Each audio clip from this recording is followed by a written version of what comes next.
A note before we start. This episode mentions violent crime and sexual assault.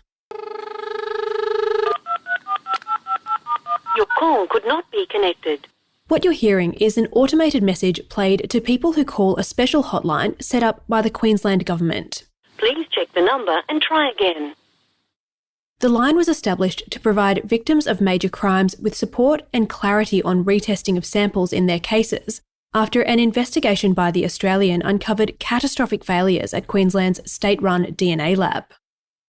But more than a year after a Royal Commission-style inquiry recommended the lab be completely overhauled, victims are being shut out because that hotline has been shut down.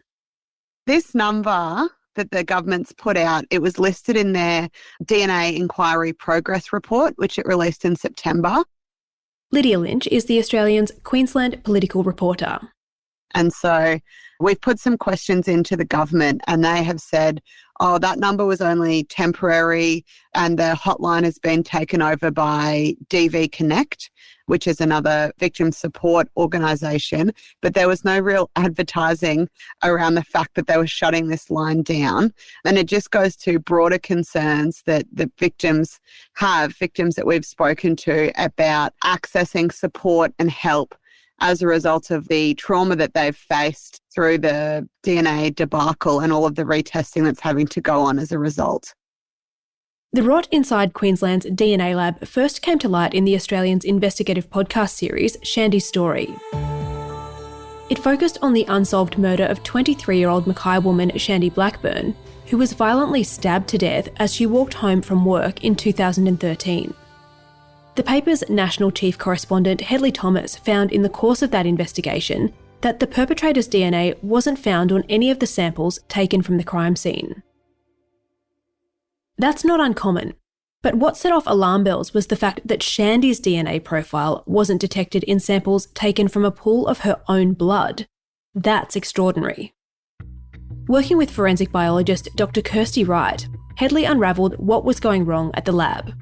Essentially, in a bid to speed up testing times, the lab had at some point implemented a controversial testing threshold that meant crime scene samples, like those collected when Shandy was killed, weren't tested as extensively as they should have been, if they were tested at all. And that means rapists and murderers have been walking free in Queensland for years. I feel sick to the bottom of my stomach that this is going on. I think Shandy's case is the tip of a really large iceberg. I really did not want that to be true. Dr. Wright was so concerned that she blew the whistle, not once, but twice. 2 separate inquiries costing millions of dollars were established to get to the bottom of how flawed testing processes were implemented in the lab. They also attempted to quantify the number of cases affected. Former Judge Walter Sofronoff revealed lab practices damaged thousands of Queensland criminal cases and allowed offenders to be released in his 506-page report. Both Commissioners Walter Sofronoff KC and Annabelle Bennett SC ordered that retesting be carried out on samples caught up in the DNA debacle. The boss of the embattled State Forensics Lab admits a backlog in DNA testing will take years to work through. Chronic staff shortages are plaguing the facility while police review 30,000 cases. Victims were notified if their samples were in the queue for retesting, and the state government committed to spend $10 million over 4 years in support services, hence the hotline. Your call could not be connected. Please check the number and try again. Shandy Blackburn's mother, Vicky, told Lydia cutting off access to confidential counselling services risks re-traumatising victims. She's been trying to get answers from the DNA Lab's new advisory board for weeks. Poor Vicky has been on this traumatic course for more than a decade now, and there wouldn't have been a DNA inquiry in Queensland if it wasn't for Vicky's advocacy and her strength in calling the government into looking into problems in the lab. We've spoken to Vicky and she's talked about the struggles in accessing support.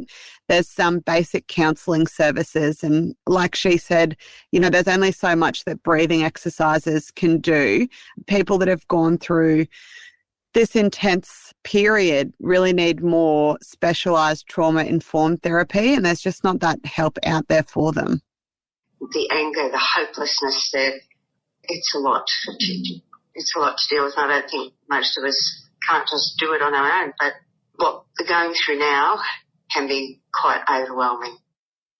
Dr. Kirsty Wright, whose expertise and bravery exposed the lab's catastrophic failures, has been trying to get help for desperate and distressed victims too.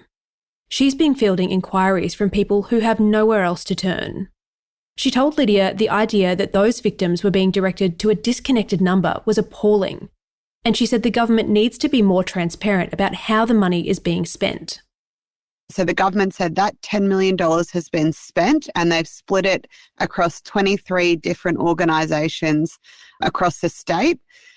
And I asked the Premier, Stephen Miles, given that there's been all of these delays in the retesting of samples and this could drag on for years and years, what more will the government be doing to support victims in the upcoming June budget? And he just said that they would be investing more and more to support victims of crime. So it'll be interesting to see what the government does in the June budget and if they decide to increase their level of funding for victim support.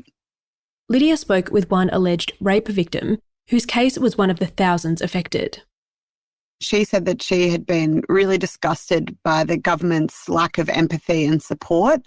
She talked about the fact that the victims had not only been robbed of their chance at justice because of failures at the lab, but now they're being robbed of their time waiting for DNA results to come back in and going through the retesting process.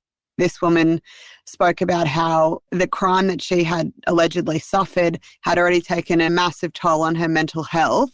It's a huge burden on the victims, and really the fault lies with the government-run DNA lab, which botched so many forensic samples in the first place. Coming up, why Dr. Kirsty Wright says the lab at the centre of Australia's worst DNA disaster must be shut down. While I've got you, don't forget subscribers to The Australian get this kind of in-depth reporting and analysis 24/7. Plus, they have access to special events, newsletters and lively commentary too. Check us out at theaustralian.com.au. We'll be back after this break.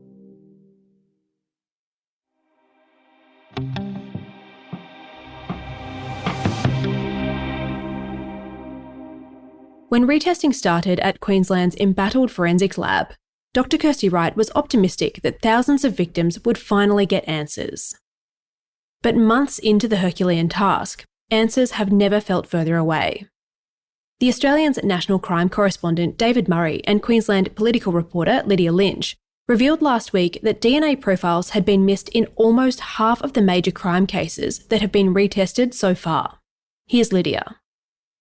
Kirsty Wright spoke about how these initial results were her worst fears being realised. I mean, these sort of results are the things that she was sounding the alarm on 2 years ago, saying this could be the biggest forensics disaster in Australian history, and the results are really proving that her concerns were completely 100% valid, and that the lab now, as they're trying to process all of these historical samples and go back through the retesting, they're also trying to manage new samples coming in.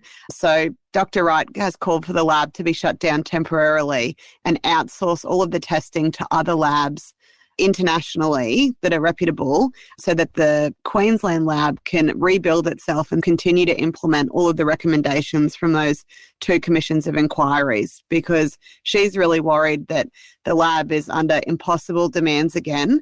So that's the risk, I guess, that the lab faces, is maintaining quality while getting to these samples in a timely manner for victims of crime. Queensland Premier Stephen Miles, who inherited the DNA debacle from his predecessor Anastasia Palaszczuk, told Lydia this is no longer a numbers game. So I asked Premier Stephen Miles if he was satisfied with the rate of retesting and if the government needed to be adding more resources to the team to sort of speed along the process. He said that it's not a matter of a lack of resources, but it's about finding people that are available with the skill set to be able to undertake this. The discovery of the DNA profiles is bittersweet for victims. On the one hand, the discovery offers hope that offenders in violent crimes like rape and murder could be identified and brought to justice. But on the other hand, it could be months or even years before their case comes back under the microscope. Well, I haven't spoken to any victims where DNA has been found in their cases where it previously hadn't. I'm not even sure if those people know what the update with their case is, because that is a big thing that we've been hearing from some victims of crime, is the lack of information that's coming through about how their cases are progressing.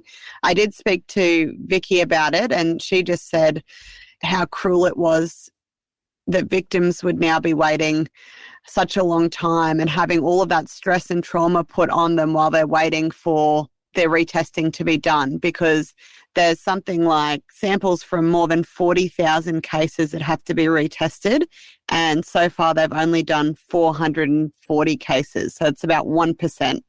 And the other trauma as well is if you've had all of this hope that there could be DNA found and you could finally have justice, and then there's still no DNA detected in these samples. And that's why they need, proper specialist counselling services there, rather than just your run-of-the-mill sort of stuff to come to grips with all of this. A separate DNA hotline run by Queensland Police is still active. Victims seeking updates and information about their cases can call 1300 993 191. Lydia Lynch is the Australian's Queensland political reporter.